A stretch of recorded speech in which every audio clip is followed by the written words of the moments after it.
আল্লাহ রাগ হবে না তো হবে না কেন?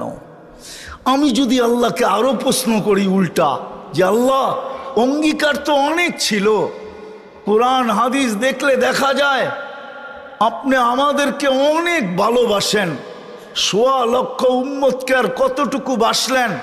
আমার মনে হয় ওদেরকে ভালোবাসার ছোঁয়া দিছেন, আর পুরা ভালোবাসার পাত্রটা আমাদের উপরে ঢেলা দিছেন।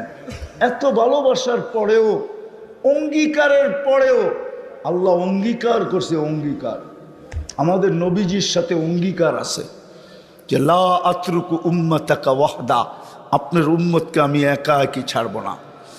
অঙ্গীকার আছে আপনার উম্মতকে আমি দেখা রাখবো। অঙ্গীকার আছে আপনার উম্মতকে সমূলে ধ্বংস করব না। কত অঙ্গীকারই তো গণাইতে গেলে অনেক সময় চলে যাবে। আল্লাহকে যদি প্রশ্ন করি, তারপর এত খরা দেন কেন? এরকম বিপদ